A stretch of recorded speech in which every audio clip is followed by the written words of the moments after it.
예, 박주민입니다. 처장님, 김명수 대법원장은 대법원장 임기 마지막 해인 2023년에 완성하는 것을 목표로 스마트 법원 4.0 사업 현재 추진 중이죠? 그 완성 목표라기보다도 추진 그 계획을 중인 건 그렇게 맞죠? 세우고 네, 알겠습니다. 퇴임 다음 해가 아닌가 저는 그렇게 기억하고 있습니다. 네.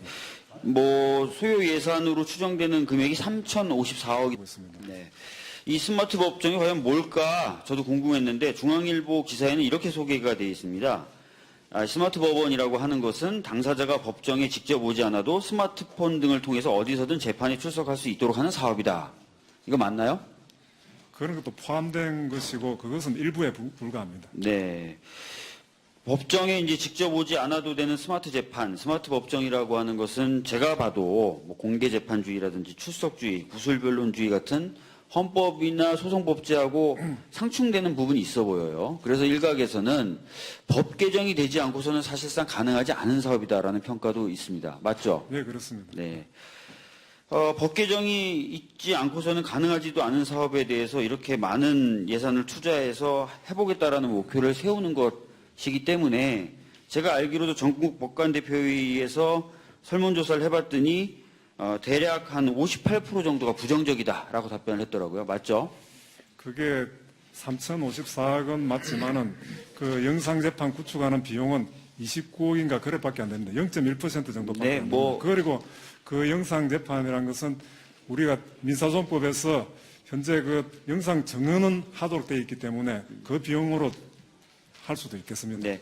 일단은 그 중앙일보에서 보도했던 거 그리고 방금 소장님이 얘기하셨던 것처럼 그런 구상도 포함된다고 했던 그 구상은 제가 말씀드렸던 것처럼 현재 헌법이라든지 소송법제하고 상충되는 부분이 있고 그건 인정하셨고 그래서인지 전국 법관대표회의에서는 설문조사를 해봤더니 한 58% 정도가 신중해야 된다. 부정적인 답변을 했고 이것까지는 다 맞는 거죠? 네, 그렇습니다. 그래서 제가 여러 가지 의미라든지 이런 것들이 있을 수 있겠지만 관련된 법이 바뀌어야 되고 하는 사업에 집중하거나 예산을 많이 투자하려고 노력하시는 것보다 아까 이완영 의원님이 질의하셨지 않습니까? 현재 법관 숫자가 너무 부족하다는 거예요.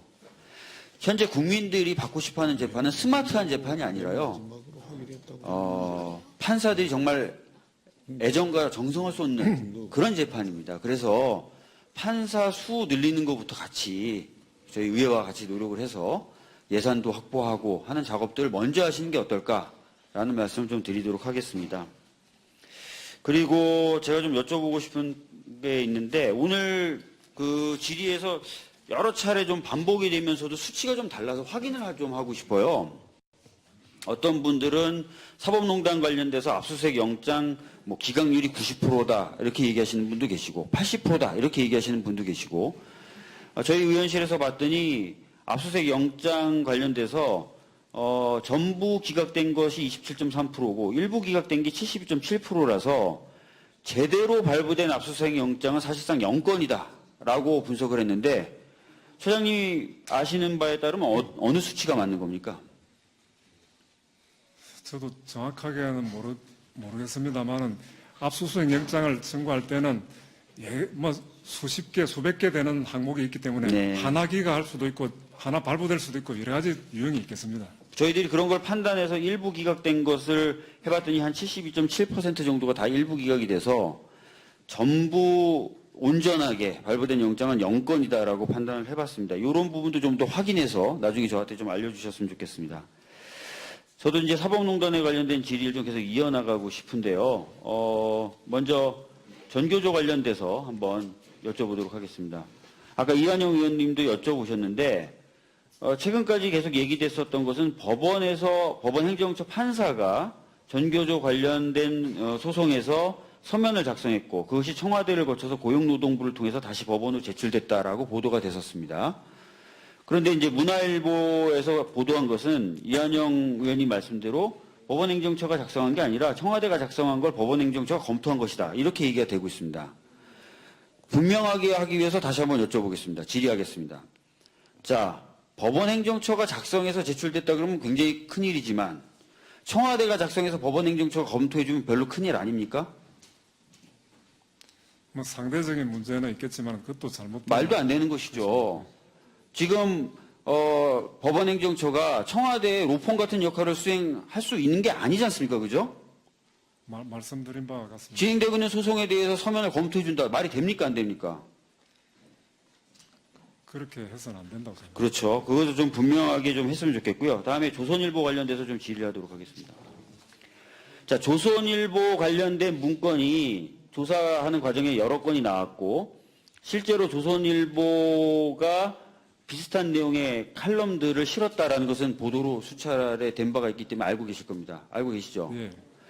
그리고 심지어는 그 기고를 했던 사람이 다른 언론사와 인터뷰를 하면서 내가 법원 행정처 요청에 따라서 한 거 맞다. 글을 보내오더라 나한테. 근데 내가 보기에 좀 마음에 안 들어서 내가 좀 고쳤다. 이런 얘기까지 다 언론사에 인터뷰를 했습니다.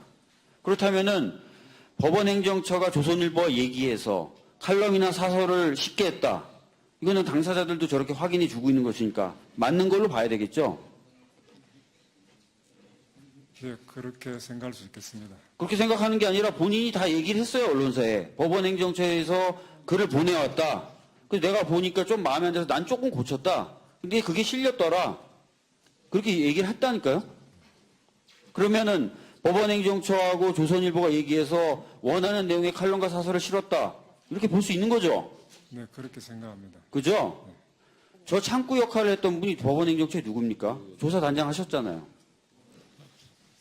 단장이자면 그 200페이지가 되는 그 세세한 내용을 다 기억을 못 하겠습니다. 조선일보와 저 작업을 했을 정도면은 누군지 알 수 있잖아요. 저런 식의 작업을 했었다면. 그리고 이것은 우리가 내부적으로 사법 독립을 침해한 그런 사례로 안 봤기 때문에 이에 대해서는 조사단에서는 실질적 검토를 안 했습니다. 그리고 자료 문서만 검찰에 넘겨줬습니다. 예, 수고하셨습니다.